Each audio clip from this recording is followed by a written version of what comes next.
वही सच है जो मैं आपको बता रही हूँ। लेकिन मैं तो ये सोचकर हैरान हूँ कि ये सब जानने के बाद भी आप लोगों ने उस शापित खानदान में अपनी लड़की की शादी कैसे कर दी। मैं तो सोच कर आया था कि तुम्हें समझाकर यहाँ से वापस ले जाऊंगा, क्योंकि ये बात फैलने लगी है। मैं वापस नहीं जाऊंगी, किसी भी हालत वापस नहीं जाऊंगी मैं। यानी आपने फैसला ले लिया कि आपको ये रिश्ता खत्म करना है। ठीक है, तो अगर आपको ये रिश्ता ही नहीं रखना तो ये आधी अधूरी बातों का क्या मतलब। अगर ये रिश्ता ही खत्म करना है तो इसे पूरी तरह ही खत्म कर लिया जाए।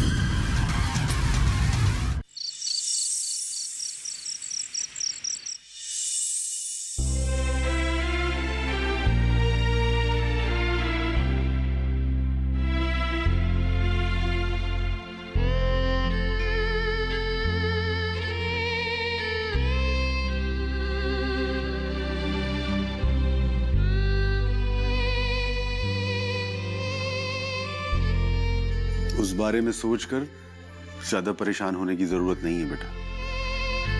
मैंने एक बार नहीं कई बार देखा है, सावित्री का फैसला कभी गलत नहीं होता।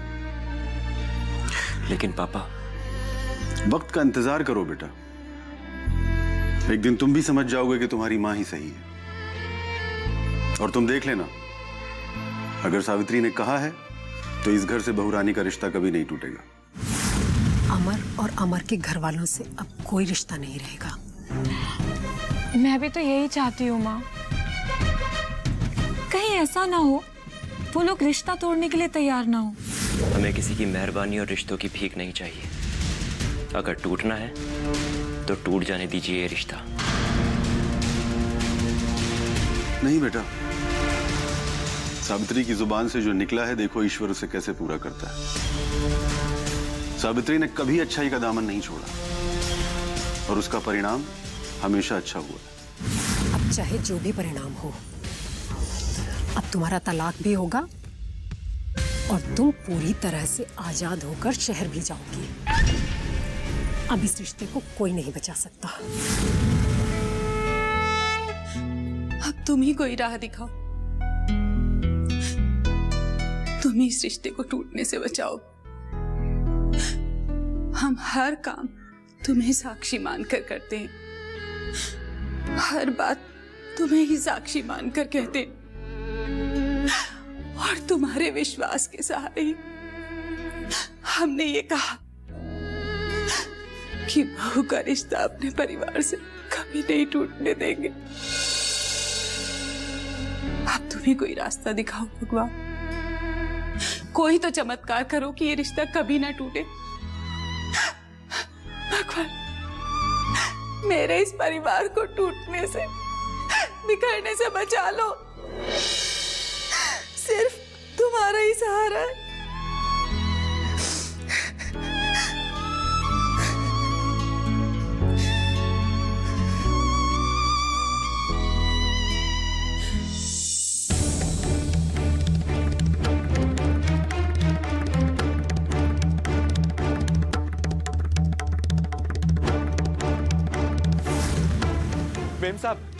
मेम साहब, क्या बात हुई भुवन? मेरी बहन नंदी की तबीयत बहुत ज्यादा खराब है। उसके पेट में काफी ज्यादा दर्द हो रहा है मेम साहब, एक बार से चल के देख लीजिए। तुम घबराओ मत, मैं चलती हूँ तुम्हारे साथ। एक मिनट। हाँ, चलो भुवन।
क्या खाया था तुमने? जहर नहीं मिला तो जहरीला पौधा खा लिया, लेकिन उसका भी असर नहीं हुआ। मैं मर जाना चाहती हूँ। क्या? लेकिन क्यों? आप ये बात भूपन भैया को मत बताइएगा। वो लल्लन, वो जबरन मेरी इज्जत के साथ खेलता रहा और अब मुझे अपनाना नहीं चाहता, इसलिए मैंने जहरीला पौधा खा लिया। लल्लन? जी हाँ, वही लल्लन जिसने आपकी जिंदगी में आग लगाई है, जिसने आपको आपके ससुराल से अलग कर दिया। क्या बकवास कर रही हो तुम? मैं सच कह रही हूँ। लल्लन मुझे सब कुछ बताता था। आपके और अमर बाबू के खिलाफ साजिश की गई है ताकि आप लोगों का रिश्ता टूट जाए।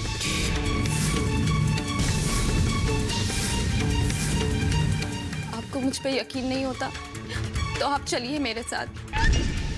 मैं लल्लन से बात करूंगी और आप सब कुछ सुन लीजिएगा।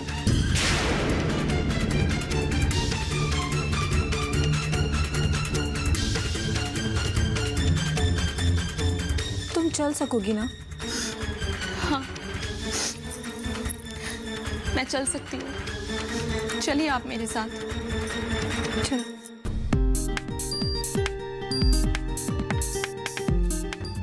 हेलो, हाँ मामा जी प्रणाम। हाँ सब ठीक है, सब बढ़िया है। हाँ मामा जी।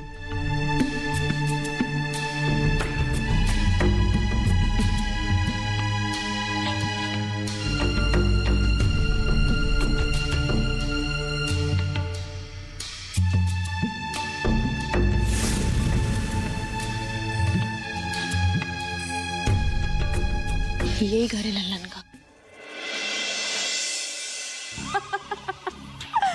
आज मैंने डॉक्टर के घर जाकर वो आग लगाई है कि सावित्री की बची खुची उम्मीदें भी जलकर खाक हो गई होंगी। मैंने आज अपनी कोई कसर नहीं छोड़ी। इसका मतलब कि डॉक्टर ज्योति उनके घर की बहुरिया नहीं बनेगी? ये डॉक्टर ज्योति हमारे मकसद में सबसे बड़ी रुकावट थी। अरे ज्योति को मैंने हवेली से नहीं, जिंदगी से नहीं, इस गांव से बाहर भेजने के इंतजाम कर दिए। बस इतना ही नहीं, इस रिश्ते को बिगाड़ने के लिए मुझे बहुत मेहनत करनी पड़ी।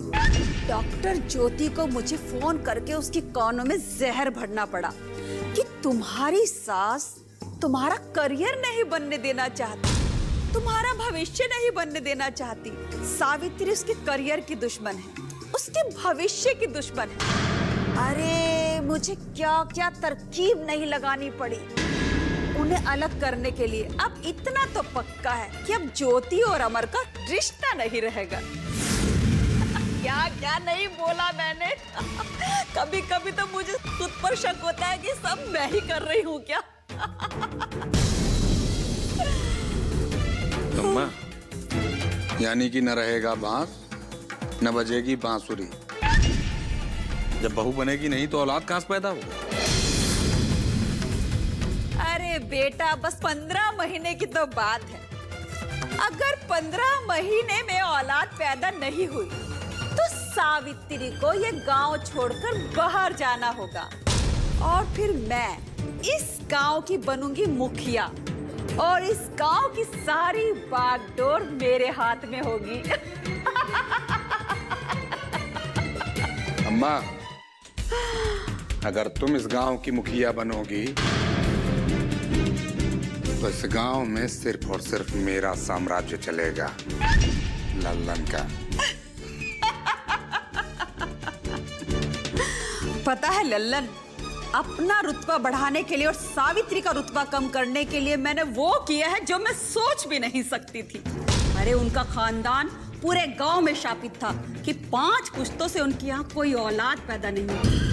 लेकिन एक दिन मैंने वो किया जिसकी वजह से आज तक हम उन्हें ताने देते हैं। अम्मा, ऐसी कौन सी बात है जो आपने आज तक हमसे छिपाया? बेटा, बहुत पुरानी बात है। शादी के 1 साल बाद ही सावित्री माँ बनने वाली थी। लेकिन तब तक तो पैदा नहीं हुआ था।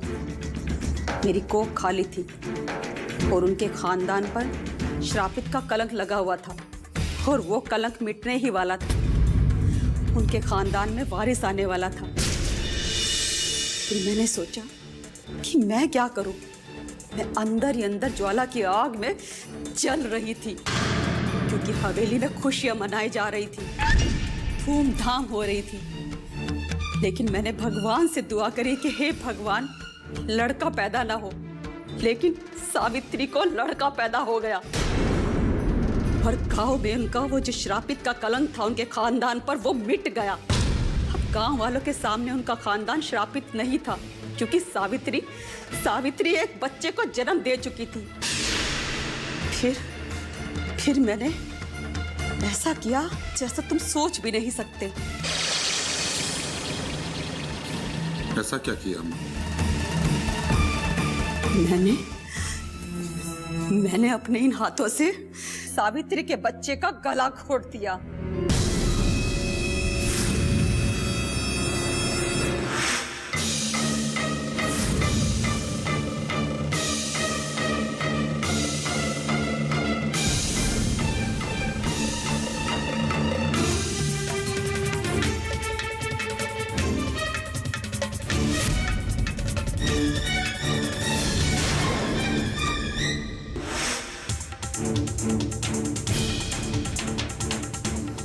और इस तरह से मैंने उसे जिंदगी में पहली मात दी।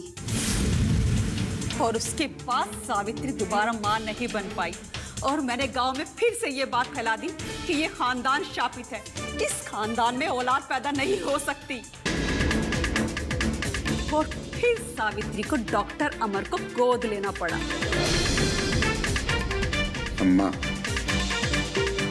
अब ये खानदान गांव में और भी श्रापित होगा। अगर बच्चा पैदा होके मर सकता है तो जवान होके काहे ना?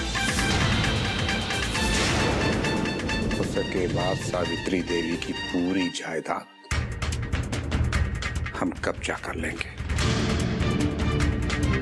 लेकिन उससे पहले हमको इंतजार है उस 15 महीने का जब इस गांव से बेइज्जत करके बाहर निकाली जाएगी।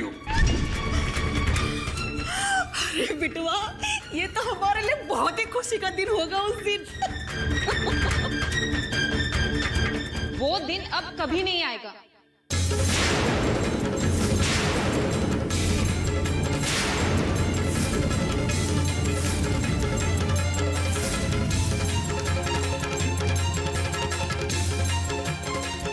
अब वो दिन आपकी जिंदगी में कभी नहीं आएगा, लेकिन वो दिन जरूर आएगा जो आप दूसरों को दिखाना चाहते हैं।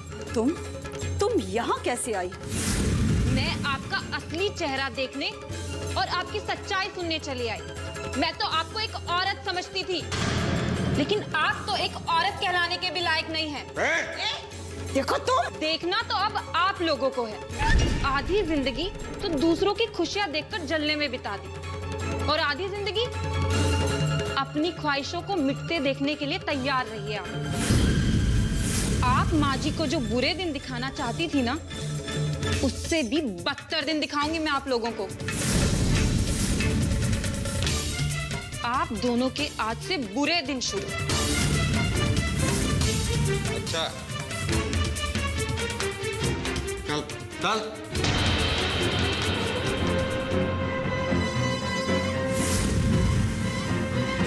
होता यही है कि हम एक दूसरे के दुख को देखकर और दुखी हो जाते हैं। तुम हमें दुखी नहीं देखना चाहते और हम तुम्हें दुखी देख नहीं सकते। ये वक्त बदलेगा, बस भगवान पर भरोसा रखो।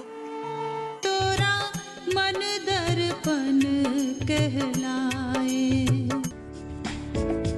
ये कामयाबी है अन्नदाता की।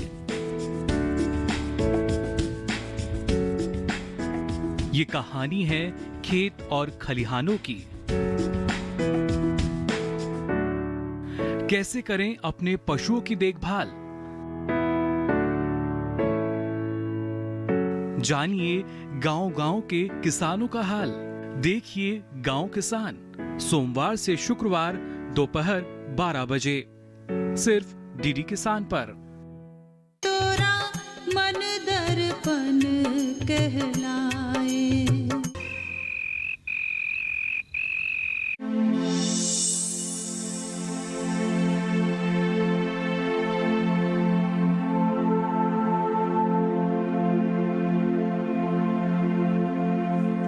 ऐसा क्या हो गया ज्योति?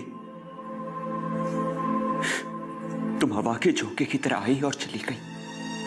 तुम्हें देखकर जो सबकी आंखों में सपने पलने लगे थे, तुम्हें उनका जरा भी ख्याल नहीं आया।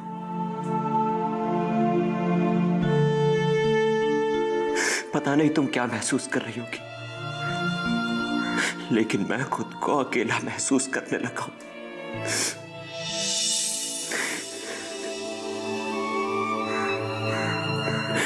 ऐसा लगता है कि तुम्हारे जाने के बाद ये हवेली सूनी हो गई है। तुम्हारे जाने का दुख मुझे तो है ही, लेकिन उससे बड़ा गम मां तुम्हें भूलने के लिए बिल्कुल तैयार नहीं है, रिश्ता तोड़ने के लिए तैयार नहीं है। क्या करूं मैं? कहां से इस घर की खुशियां ढूंढ कर लेकर आऊं?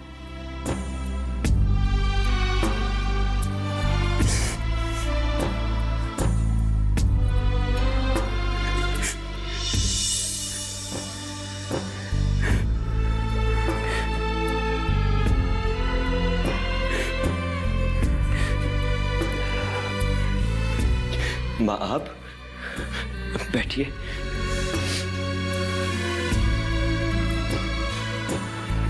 बेटा, तुम हमसे नाराज हो? नहीं माँ, मैं आपसे कभी नाराज नहीं हो सकता। मैं एक बार खुद से नाराज हो जाऊं तो हो जाऊं, लेकिन आपसे कभी नहीं। खुद से क्यों नाराज होगे तुम? माँ, मैं आपको खुश नहीं रख सका तो उसका जिम्मेदार तो मैं खुद को ही समझूंगा। मेरा यकीन कीजिए माँ, अगर मेरे बस में होता तो आपकी खुशी के लिए मैं ज्योति की खुशामद करके उसे किसी भी हाल में वापस ले आता। नहीं बेटा, अपने दिल पर कोई बोझ मत रखना बेटा।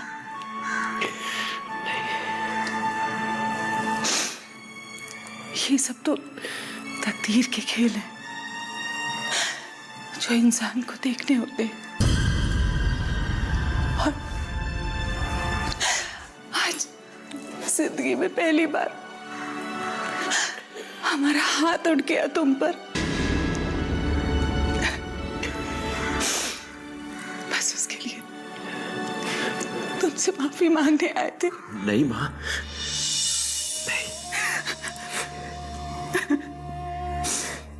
माँ बाप और बुजुर्गों के हाथ आशीर्वाद देने के लिए होते हैं माँ, बच्चों से माफी मांगने के लिए नहीं।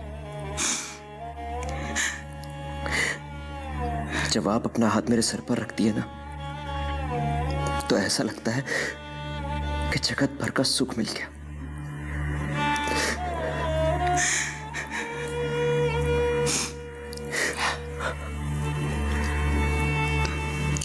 नहीं माँ, मैं आपको रोते हुए नहीं देख सकता। बताइए, आपको खुश रखने के लिए मैं क्या कर सकता हूँ? कुछ मत कर बेटा। ऐसे हालात में होता यही है कि हम एक दूसरे के दुख को देखकर और दुखी हो जाते हैं।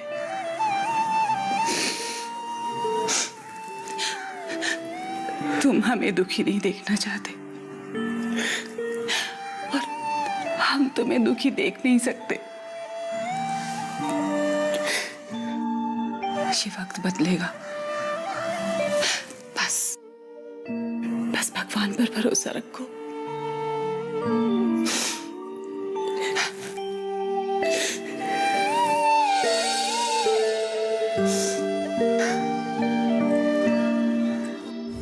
इतनी देर कहाँ लगा दी होगी ज्योति ने, वो भी इतनी रात के वक्त? कुछ सच्चाई दिन के उजाले में नजर नहीं आती, रात के अंधेरे में नजर आ जाती है माँ। और वही सच्चाई मैं देखकर आ रही हूँ। तोरा मन दर्पण कहलाए।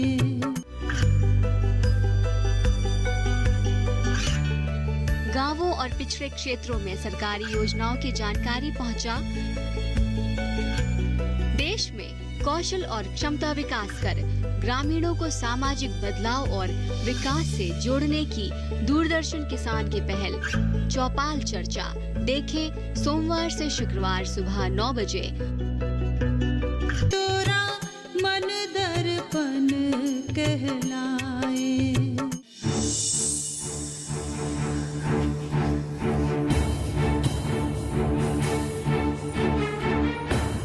इतनी देर कहाँ लगा दी होगी ज्योति ने, वो भी इतनी रात के वक्त।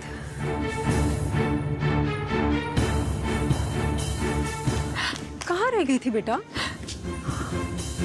ज्योति, क्या हुआ बेटा? क्या हुआ?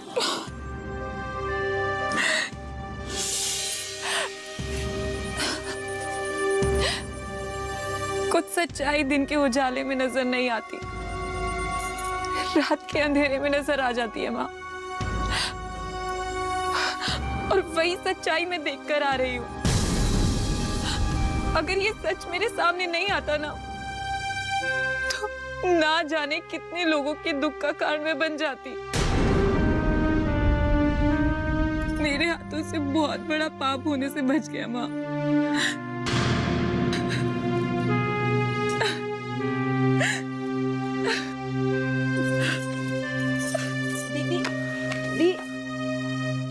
मम्मी, दीदी ये क्या कह रही है? लगता है तेरे पापा आ गए। हाँ।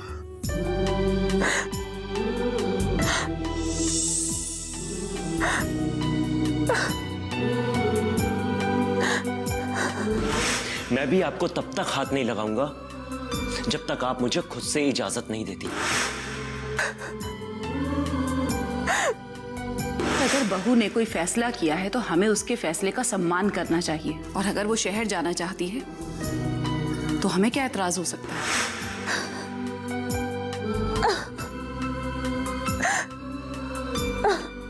अगर जाना ही था तो हमसे कहा होता, तो सम्मान से भेजते हम। लेकिन ये तो अपना सूटकेस लेकर आ गई।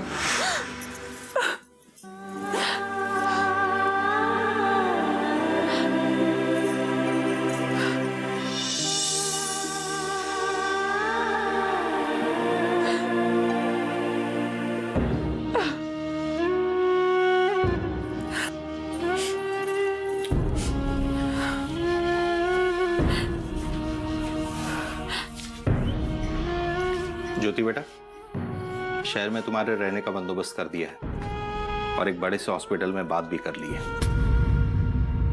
और शहर में जाने के लिए ये फ्लाइट का टिकट, सारा बंदोबस्त मैंने कर दिया है और अब कोई भी समस्या नहीं होगी तुम्हें। पापा, पहले ये तो पूछिए दीदी रो क्यों रही हैं? और ये किस सच्चाई की बात कर रही है? ऐसी कौन सी सच्चाई इसके सामने आ गई है?